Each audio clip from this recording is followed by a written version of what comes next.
Well,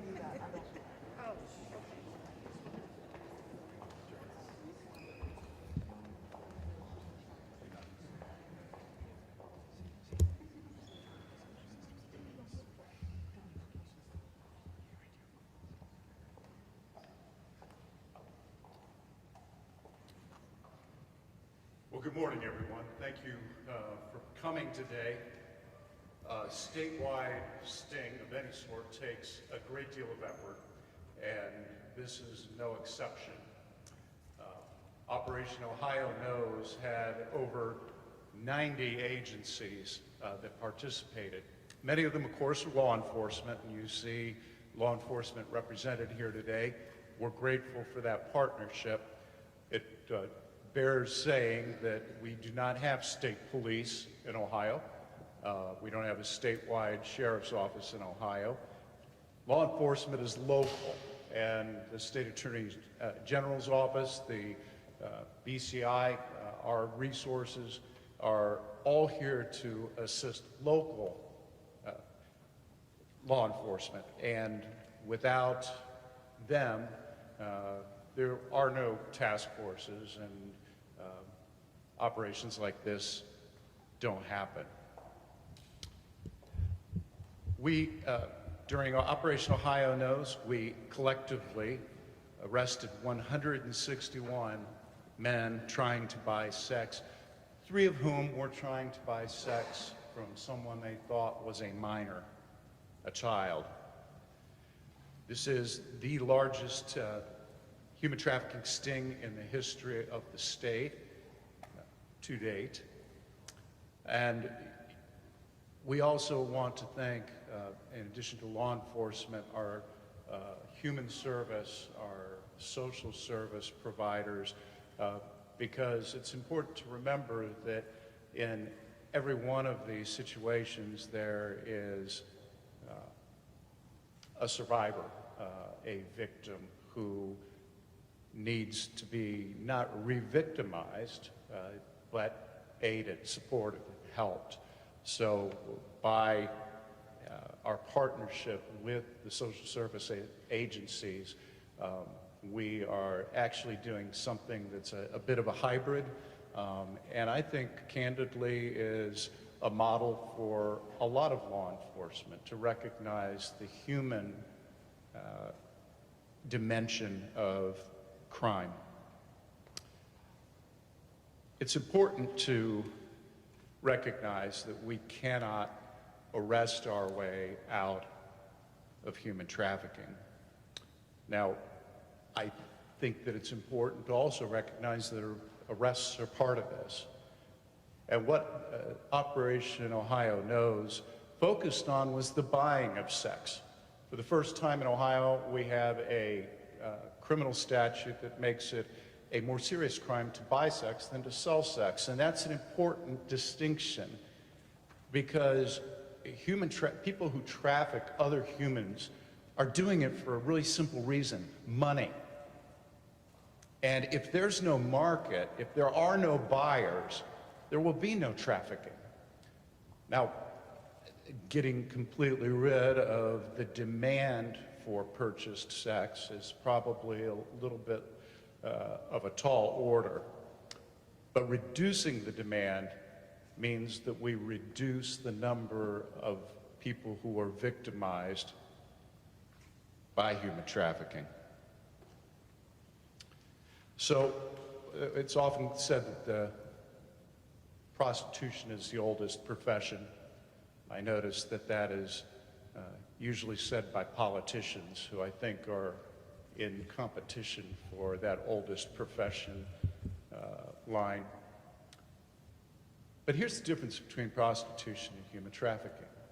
It's as simple as 2 versus 3.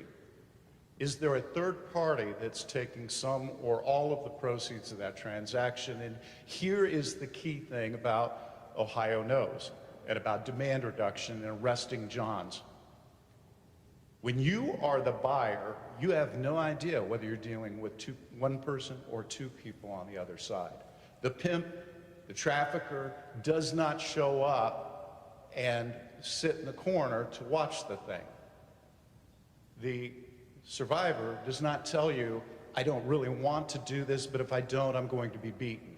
Or if I don't, he's gonna withhold my drugs and I'll go into withdrawal, and I can't deal with that. Because we don't know.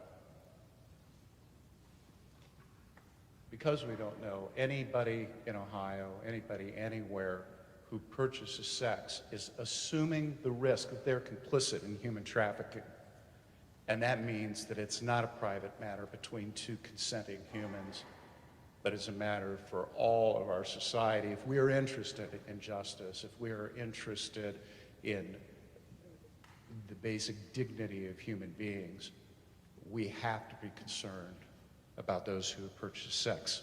I'm going to turn this over to our operational partners to give you more details, but I want to mention this to you. During this operation and the 161 arrestees, we arrested a home improvement contractor, a city council member, a firefighter, a teacher, a professor. We actually arrested a pilot who makes over $200,000, but not only was purchasing sex, he haggled and got the price down to 15 bucks. We also arrested a guy with a 2-year-old in the car. I shake my head and can't believe those stories. It happens everywhere. A professor, a city councilman. This is not just something that happens down in the hood in the city. It's in every county, it's in every town. This is happening all over Ohio. Poor neighborhoods, rich neighborhoods. Educated, uneducated. Black, white, it doesn't matter. It happens everywhere. And that's why this fight is so important. And I will not rest until no one in Ohio buys or sells human beings. Very proud of our partners. Again, this is a collegial effort. The TV shows you see about the feds coming in and bigfooting, or the chief of police bigfooting the sheriff, or vice versa, or the state coming in and taking over, and all the squabbles between agencies. I'm happy to report that here in Ohio, Operation Ohio knows that wasn't the case. Everybody had an oar in the water. Everybody was rowing in the same direction. And I want to thank from the bottom of my heart the people that are part of these 90 agencies, 90 plus agencies, for your selfless service and dedication. With that, I'd like to ask Chief Bryant and Sergeant Dana Hess to come forward, representing the Columbus Police Department, and to outline some of the additional operational details that I know our friends in the media will all be interested in.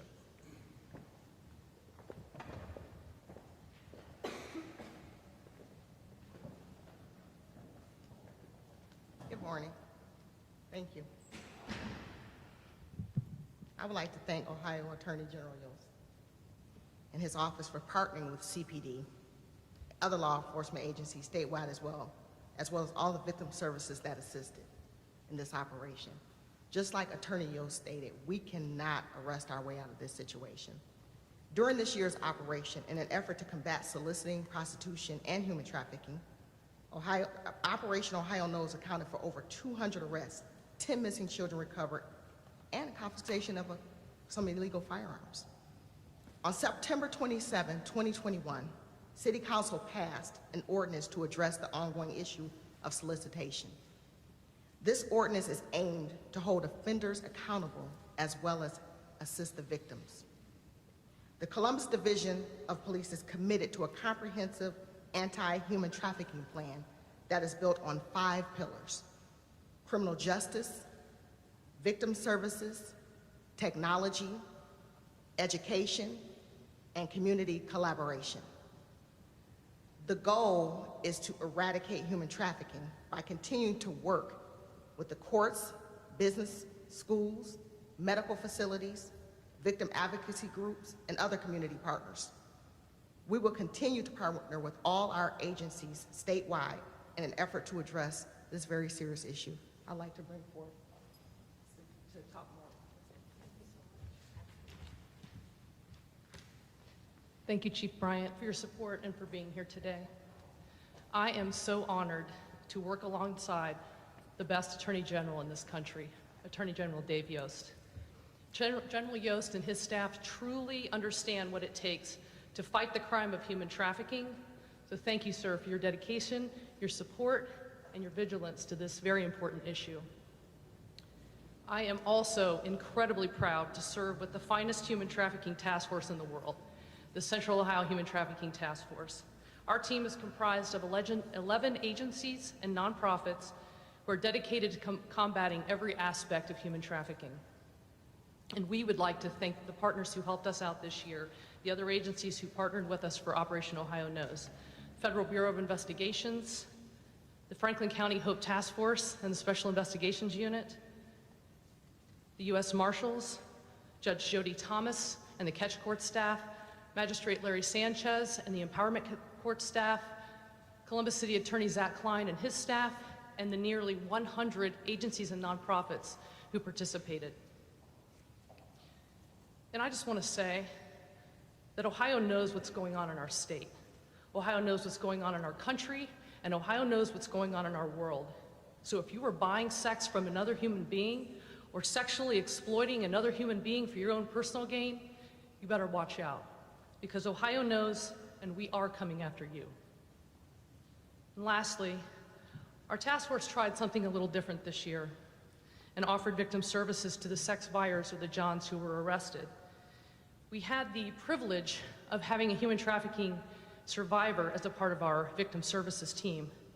Mandy Knight graduated from Catch Court in 2017 and is now the resource manager for Freedom a la carte. Mandy is joining us via Zoom today. Mandy, are you here with us? Yes, I am. Go ahead, Mandy. So, like Dana said, I am a survivor of human trafficking, and yes, I am the resource manager at Freedom a la carte. So I have the privilege of working with other survivors of sex trafficking daily. But even bigger than that, I am a mother, I'm a wife, and I'm currently a student in a forensic criminology program. I did have the privilege of accompanying Dana and her team on the John sting last week. It was a very unique experience and something I was really intrigued by. During my time in the lifestyle, when I was being trafficked, I personally never had a negative experience with law enforcement, and I'm really grateful. I knew that law enforcement was somewhere I could turn to when I felt like I needed a safe way out, and that's what happened. I was trafficked from the west side of Columbus to Backpage, which is, we know is shut down now, to Chillicothe.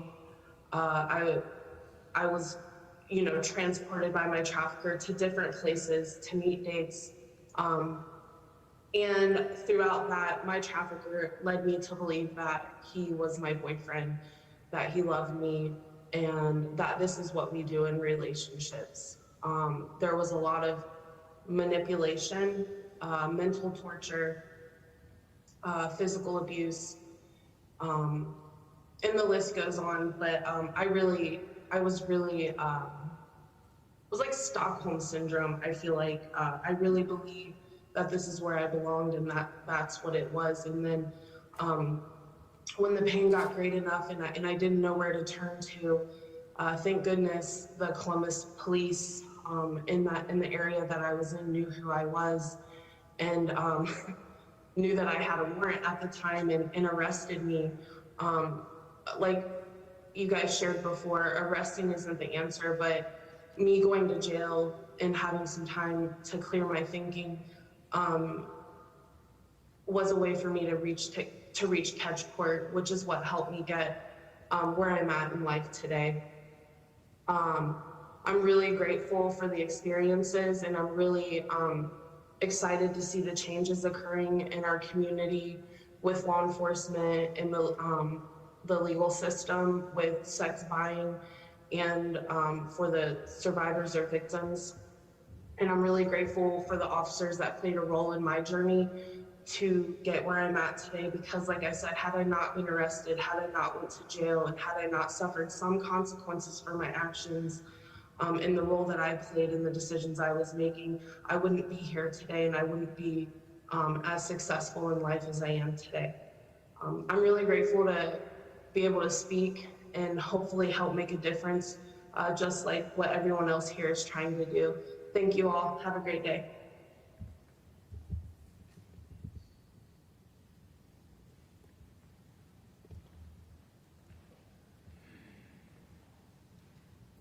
Good morning. Excuse me. Good morning. I'm Michelle Hand, and I'm with the Salvation Army here in Central Ohio, and I'm the Anti-Human Trafficking Director. And I'd like to tell you a little bit about what we do and how grateful we are for the partnerships for everyone here in this room and the ability to really address this issue of human trafficking collaboratively in our community, but also across the state. A little bit about us. In 2007, we had the privilege of working with community partners to start to come together in our community to combat human trafficking. And we launched our anti-human trafficking program at that time, and at the same time worked with our partners to launch the Central Ohio Reach and Restore Coalition. So today our coalition is a group of over 120 organizations that are working together across lots of different ways of approaching human trafficking. And then at that same time, our program at the Salvation Army has continued to grow, and we now play a couple of different, I think, pivotal roles here in the community. We operate Central Ohio's 24-hour human trafficking hotline, and typically respond to somewhere around 300 hotline calls per year. Most of those calls involve on-scene response for survivors who are looking for assistance in getting out of the trafficking situation and also building stability in their life, addressing crises that come along through that process. We also operate kind of a range of other services that are targeted toward engaging with survivors wherever they are on their journey. So we operate drop-in center hours. We conduct street outreach. We offer trauma therapy groups for survivors who are on their recovery journey. And also provide long-term comprehensive case management so that we can really wrap services around and be there for folks through that whole journey. And one of the most critical roles that we play is our partnership with the Central Ohio Human Trafficking Task Force, and more recently our partnership with the PACT initiative within Columbus Police. We really feel that these are critical engagement opportunities, great opportunity to connect with survivors, to let them know that there really is this whole collaborative community that's ready to wrap services around them and ready to help them along that journey. And so it's been a really remarkable journey to get to this point and to see this kind of success and the opportunity also to emphasize the importance of demand reduction and to get the word out about not buying sex in our community, not buying sex in Ohio. Over the past 14 years, we have assisted really several thousand survivors in their path toward healing. And the thing that I think I'd like to emphasize is one of the things we've most learned is you can't do this as a single organization. Even as really the coalition and all of the collaborative partners, it really takes everyone working together and bringing what they do best to make this work. So we are just so grateful for those partners and for our law enforcement partners and the work that we're able to do together.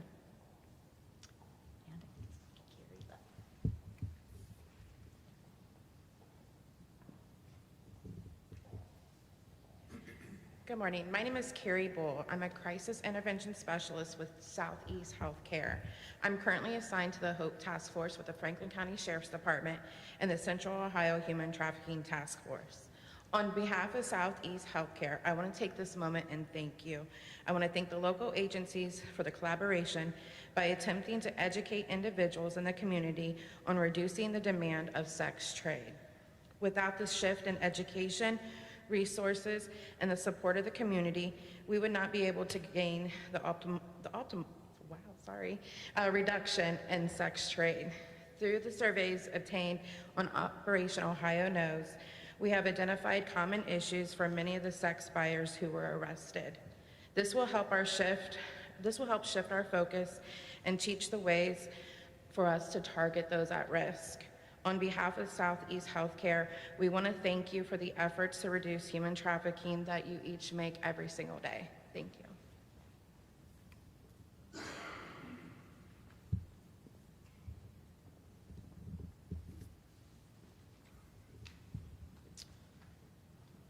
Good morning. I'm Chief Deputy Rick Minard with Franklin County Sheriff's Office, and so our contribution to the operation here was through a HOPE task force, but also our Special Investigations Unit. And I'm here on behalf of Franklin County Sheriff Dallas Baldwin. I'd like to thank you, Attorney General Yost, your staff, and all of the law enforcement and community service partners around not only Central Ohio, but the state for a successful operation. Thank you for your collaboration, not just over the last week, but every day. You know, we're proud of the number of, I'll call them predators and deviants and so forth that we've put behind bars. You know, so this number, this 161, we're really proud of that. However, I think the thing that we're most proud about is the number here in the bottom left-hand corner and the number of people that we have offered services to hopefully break this vicious cycle that they find themselves trapped in. And so an operation like this, Ohio Knows, should also serve as a reminder. It should serve as a reminder to victims that there is help and that people do care about you and your well-being. It should serve as a reminder to the community. Stay vigilant. You know, parents, pay attention to who your kids are interacting with and who they're communicating with, social media, and that relationships, even with trusted people, that they stay and are appropriate. You know, predators aren't necessarily the boogeyman. It just might be, you know, your pharmacist, a council member, somebody who you might trust in the community. So stay vigilant. And to family and friends, you know, look after the people that you love, who might be struggling with mental health and addiction, people that are vulnerable in our communities, because that's who fall prey to this kind of thing. And the last is a reminder to the predators and the deviants out there that we're watching, and that Ohio does know, and we're going to come after you. We won't stand for this kind of behavior on our watch. Again, thank you, Attorney General Yost, and all of the folks that are here, even the media here. I appreciate you covering this kind of an operation to keep this on the forefront of everybody's mind. So again, so the community can stay vigilant. Again, thank you.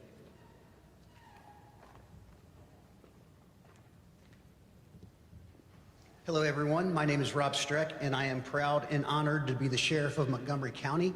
The first thing I want to do is thank you, Attorney General Yost, for all the support you've given us in Montgomery County and my fellow sheriffs in surrounding counties. We have 2 task forces in Montgomery County, and one of those is highly supported by Attorney General Yost and all of his people. One is a bulk currency task force, one is a drug operations task force. One thing that we were missing was the human trafficking part of that. Obviously, drugs and human trafficking are going together. Our drug dealers are now finding out it's easier to sell human beings than it is to sell dope now. So what are they doing? They're going to change like they always do to keep the money coming in. So luckily, the Attorney General's office was able to support us in developing the Miami Valley Human Trafficking Task Force, which kicked off at Operation Ohio Knows. It was a great success. Our task forces will now have that final piece they have in our triangle. We will have support through our social services to give the individuals who are being trafficked. As many people have said, when you hear prostitution is a victimless crime, you are fooling yourselves. You're telling yourselves that so you keep doing it.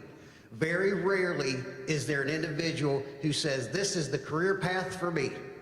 Most of the time, there is an underlying influence there that has control of them. So once again, with your help in Montgomery County and our surrounding counties, we now have another tool to help those individuals, and once again, to put the people who need to be in jail, and to help the victims who need help to get out of that lifestyle. Thank you, and thanks everybody. Sheriff.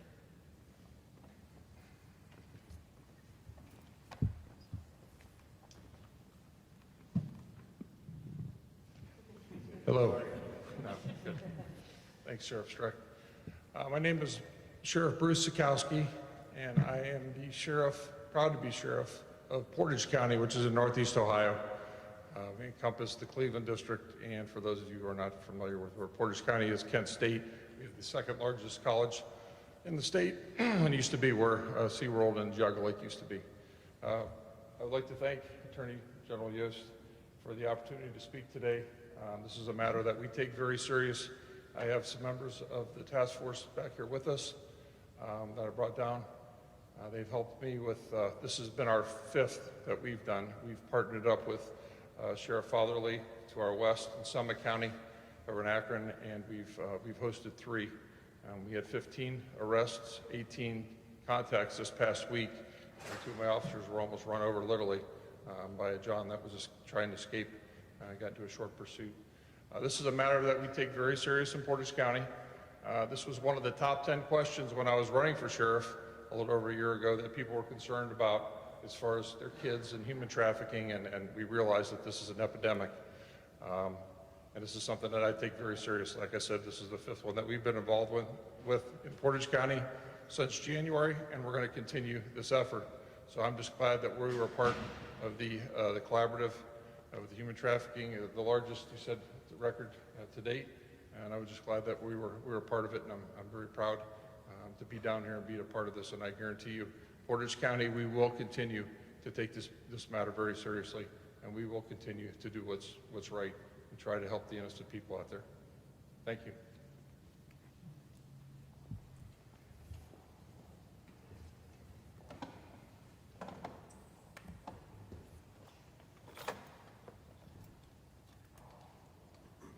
Hello, I'm Candy Fathery. I am Summit County Sheriff. We've been doing this for quite a while, human trafficking. We realize here in Summit County how important human trafficking is. It's being in the Northeast Corridor, so close to Route 71, 77, 224 runs through, as well as the turnpike running through all of our counties.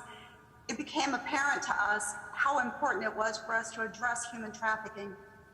So we've been doing human trafficking events for the last few years.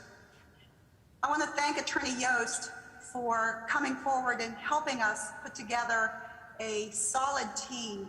Our team consists of Summit County Sheriff's Office, Medina County Sheriff's Office, Portage County Sheriff's Office, and Stark County Sheriff's Office, as well as the prosecutors for Summit, Medina, Portage, and Stark. We also have the Akron Police Department, Springfield Police Department, Stowe Police Department, and Adult Parole. One of the most important things about human trafficking is not just the crime itself and making all the arrests. Our team has arrested over 158 individuals seeking to buy sex, 50 individuals offering to sell sex, and this was total statewide. 51 potential human trafficking victims, 44 potential human trafficking victims were offered services. Statewide, they did 3 internet crimes against children, and 10 missing children were recovered.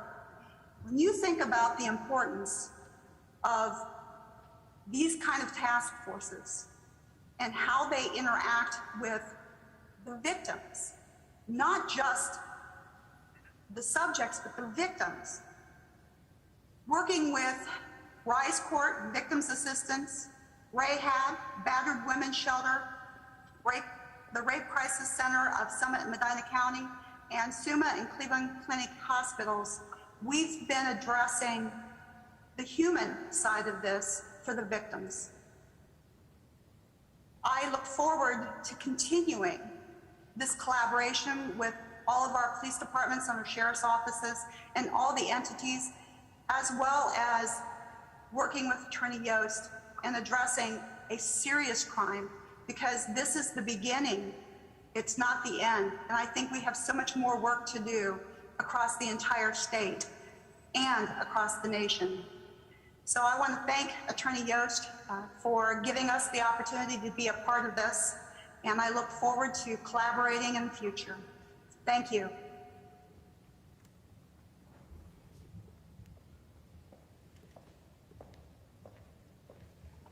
Good morning. Good morning. My name is J.D. Tomlinson. I'm the Lorain County prosecutor.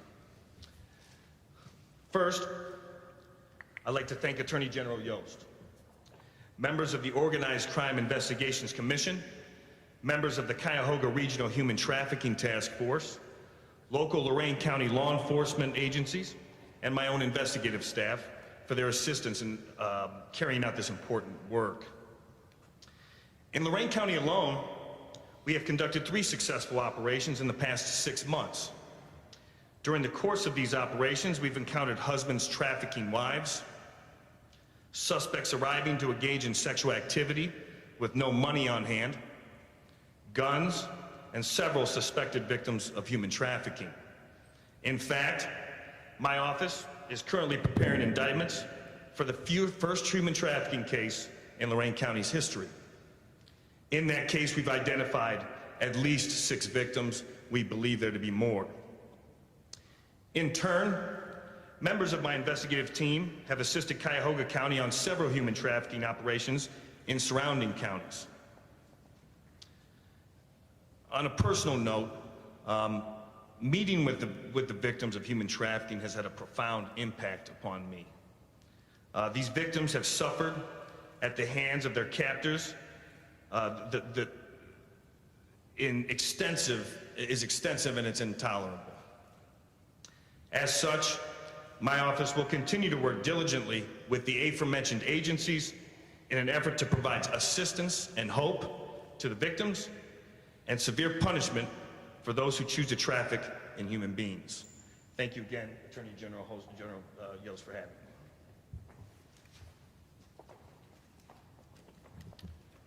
Thank you to all of our partners. And it seems like a lot of people came up to the microphone, but please recognize that was only 10% of the people that participated, the agencies that participated. We're happy to take a few questions if anyone has any. Yes, sir.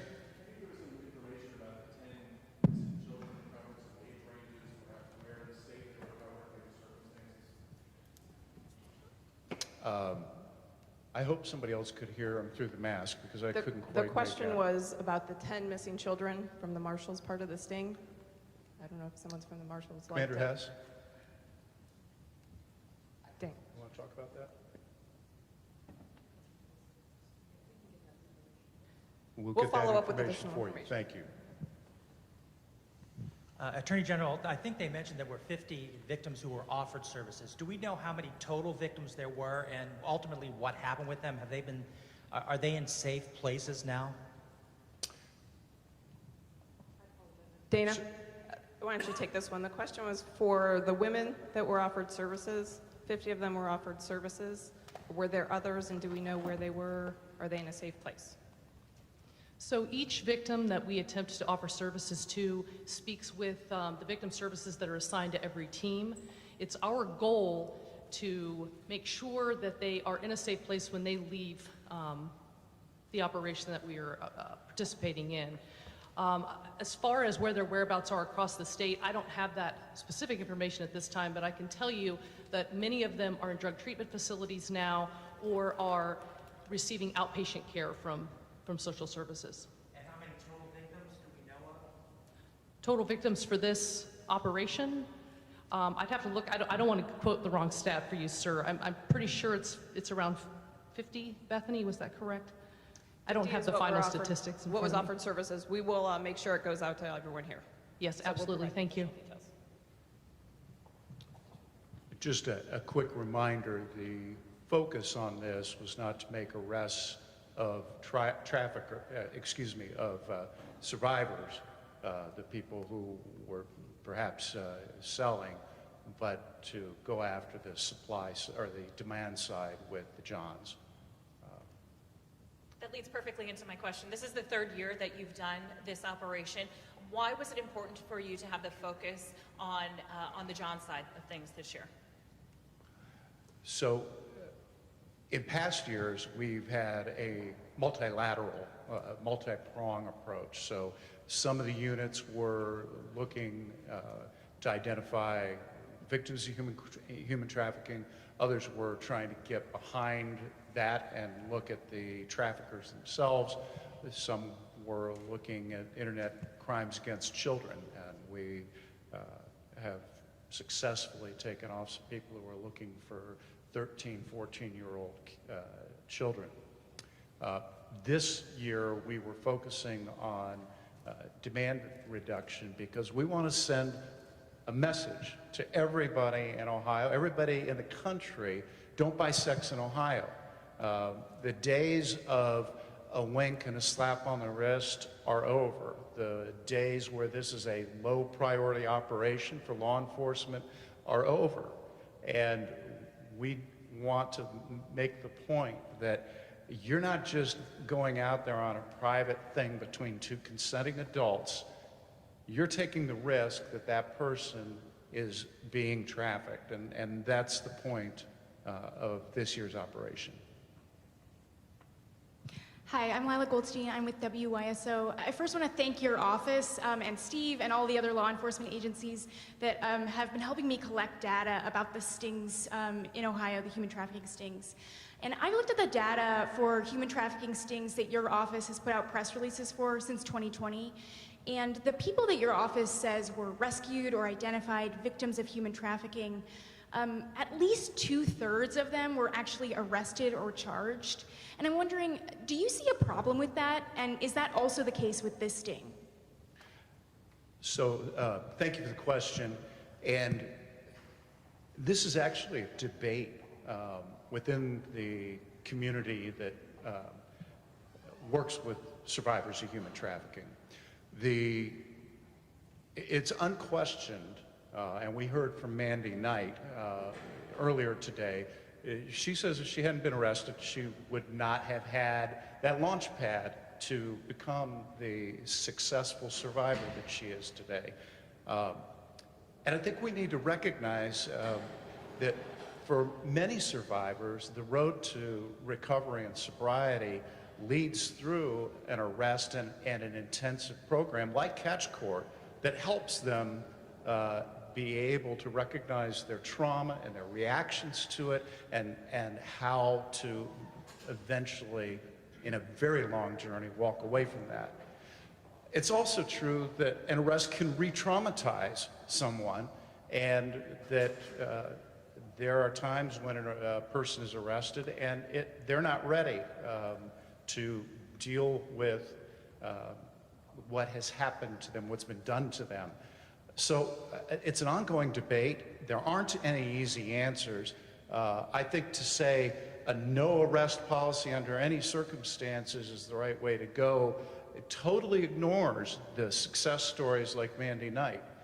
At the same token, I think it's extraordinarily important to recognize that when an arrest is necessary, it needs to be effected in a non-traumatic way. We're not talking about somebody here who's a predator or a murderer or a big-time cartel drug dealer, and it doesn't require a command voice and a lot of force and a confrontation. And in the interactions that I've witnessed over the last 3 years as Attorney General, I'm proud to report that that is the norm when officers encounter a survivor. So. And is that the case with this sting, where a majority of the victims identified were arrested and charged? I'm sorry, what about that? Is that the case with this sting as well, where a majority of the victims identified were arrested and charged? Well, I'm not present for all of them, so I can only speak to what I have seen, which is, fewer than a dozen interactions. I will tell you, this last week I was in Cleveland for the pre-operation briefing, and the commander there made a point of instructing the officers that if an arrest was necessary, that it needed to be conducted in that kind of a low-key, non-confrontational way. Okay, I'll follow up to get the Okay, glad to talk to you about it. And as I say, this is a developing conversation. As a former prosecutor, a year ago, I would have said, you need to arrest. That supervised probation through the criminal court system is critical to helping people navigate the very difficult road to recovery. In my experience since then, and Michelle, thank you. When Michelle came to the office, we had a debate, didn't we? Invited a bunch of people to come in, and I listened. And as I've gotten to know survivors that didn't come through the system or came through the system and had difficulties, I've realized that it's a much more nuanced conversation. But I think everybody in the conversation that is actually familiar with this work recognizes that there are many, many roads to recovery, and they don't all look alike. You had mentioned, you had mentioned the professions of some of the people who were arrested: a city council member, a firefighter, a professor. What can you tell us specifically about those individuals, who they are, where they are from, and also what does this say about who could be arrested for these crimes? Well, we're happy to give you that information and the details. Bethany will give you names, addresses, and that sort of thing. As to the larger question, it's important to realize this isn't just some kind of street crime that only happens among certain kinds of people.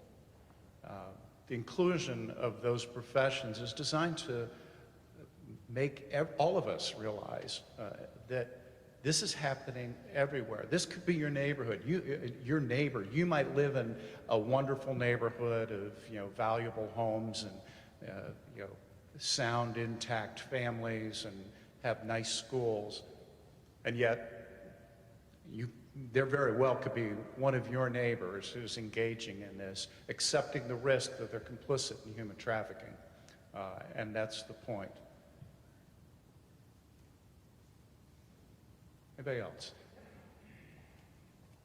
General, since we're here at the State House, I figured I'd ask you what your thoughts are on what the legislature has and has not passed as far as addressing human trafficking. What have you liked that they've passed? What would you still like to see?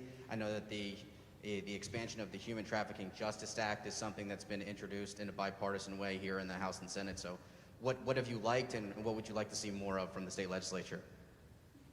Well, I'm very grateful to the leadership of the General Assembly. Since I've been in office, they have removed an absurd and irrational exception for 16 to 17-year-olds who had been trafficked. That was a huge benefit. Separating the selling and buying of sex into separate offenses and making the buying of it more a more serious crime, a huge change.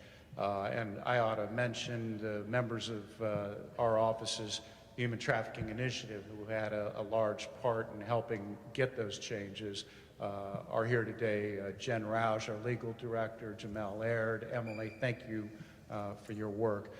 What remains to be done? One of the things that needs to be done is an offense similar to receiving stolen property, receiving proceeds of prostitution. This is a tool that will enable us to go after the traffickers themselves using techniques that the law enforcement has already perfected in another area of property crime. Another thing that I would love to see, and I understand that it's controversy and people think it's mean, I don't care.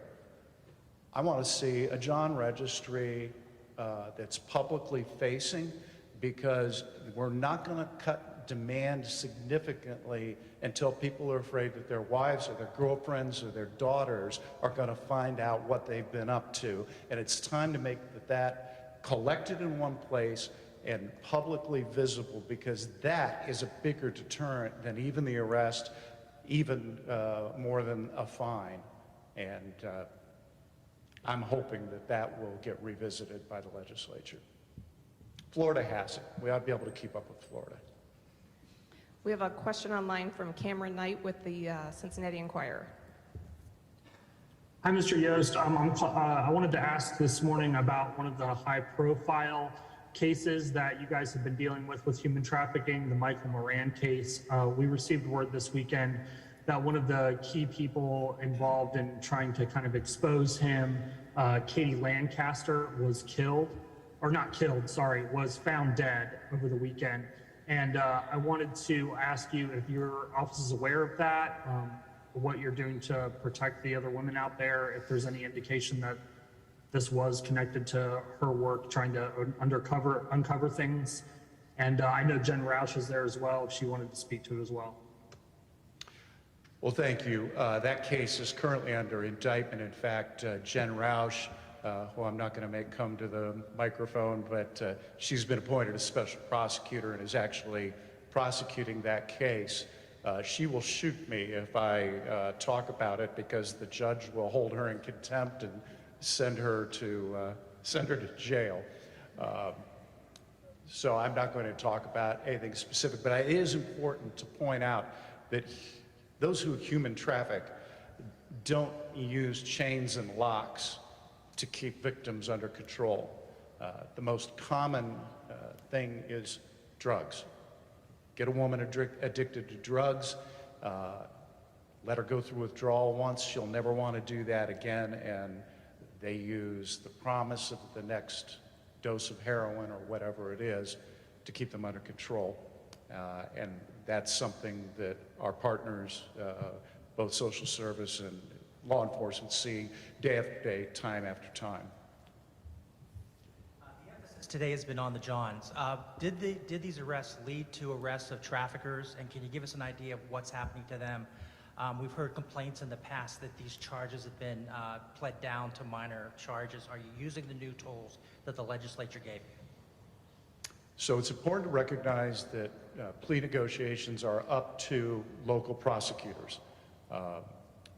We work with our local prosecutors and encourage them not to plead these sorts of cases down.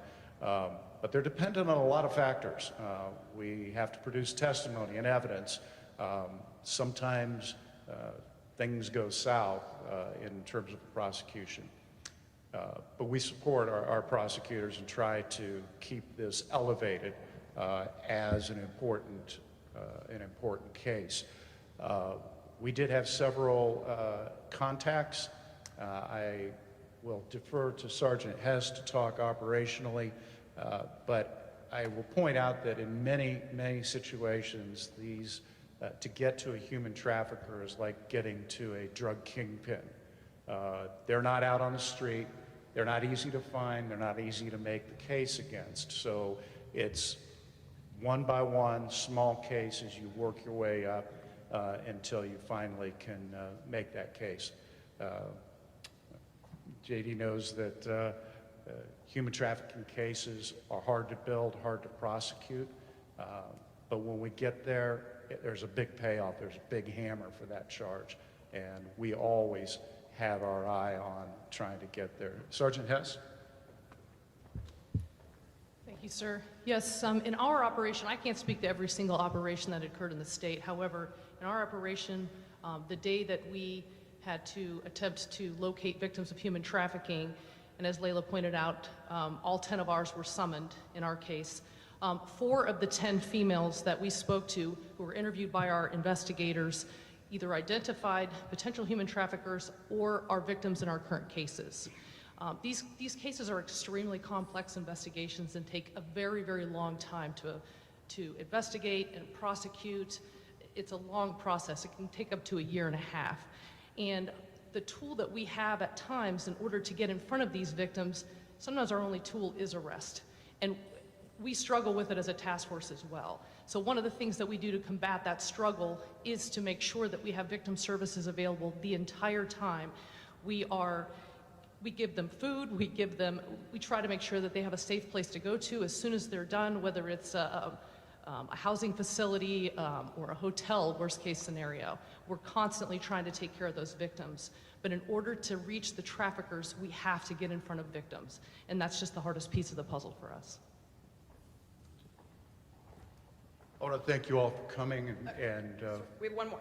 one more question. Sorry, last question is an online question, and it's for Allison Walker out of Dayton.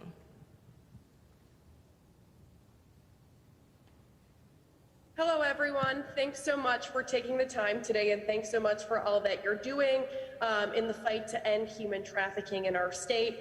Attorney General, is this the first statewide sting operation where Johns will face the increased charge of a first-degree misdemeanor? What's the impact of these increased penalties, and what other laws do you think need to change to elevate the stakes? Thank you. This is the first time that we've done a statewide focus on the demand side with the new law. We're very grateful for that, and we're going to be tracking how all that works. Watch for some additional developments that we will be undertaking to support the other side of convictions here.